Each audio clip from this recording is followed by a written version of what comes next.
Director மணிரத்னத்தோட இயக்கத்தில் வெளிவந்த ரோஜா படத்தோட பாடல்களை இன்னைக்கு வரைக்கும் யாராலுமே மறக்க முடியாது.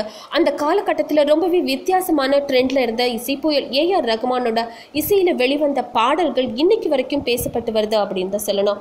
இந்த நிலையில ரோஜா படம் தொடங்கி காற்று வெளியீடு படங்கள் வரையிலான தன்னோட 25 ஆண்டுகால இசை பயணத்தை நேற்று இன்று நாளை அப்படிங்கிற இசை சுற்றுப்பயணத்தின் வாயிலாக தொடங்க இருக்காரு ஏஆர் ரகுமான். மேலும் இசை புயல் ஏஆர் ரகுமான் தன்னோட 25 வருட திரைப்பயணத்தை செலிப்ரேட் பண்ற விதமா லண்டன்ல ஒரு இசை நிகழ்ச்சியை நடத்த இருக்காரு. இந்த நிலையில இந்த இசை சுற்றுப்பயணத்தோட முதல் நிகழ்ச்சி வர ஜூலை 8ஆம் தேதி லண்டன்ல நடக்க இருக்கதா அறிவிக்கப்பட்டிருக்கு. இதை பத்தி இசை புயல் ஏஆர் ரகுமான் சொல்லும்போது, கடந்த 25 வருஷமா தொடர இந்த இசை பயணம் உண்மையிலேயே மறக்க முடியாத ஒண்ணு அப்படின்னு சொல்லியிருக்காரு. மேலும் ஆச்சரியமானதும் கூட அது மட்டும் இல்லாம இந்த இசை பயணம் முழுக்க இசையும் அது தொடர்பான நினைவலைகளும் தான் இருக்கு அப்படின்னு சொல்லியிருக்காரு. இந்த நிலையில தன்னோட ரசிகர்களோட பெரிய அளவிலான ஆதரவு தனக்கு என்னைக்குமே ஒரு பெரிய என்கரேஜ்மெண்டா தான் இருந்திருக்கு.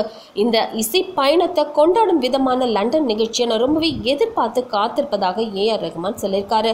மேலும் இந்த இசை நிகழ்ச்சியில தங்கூட நிறைய இசை கலைஞர்கள் கலந்துக்க இருக்கிறதாகவும் சொல்லியிருக்காரு. குறிப்பிட்டு சொல்லணும் அப்படின்னா பென்னி டியோல், நீத்து மோகன், ஹரிஷரன், ஜொனிடா காந்தி, ஜாவித் அலி போன்ற முன்னணி பாடகர்கள் தன் கூட பங்கேற்க இருக்கிறதாகவும் சொல்லியிருக்காரு.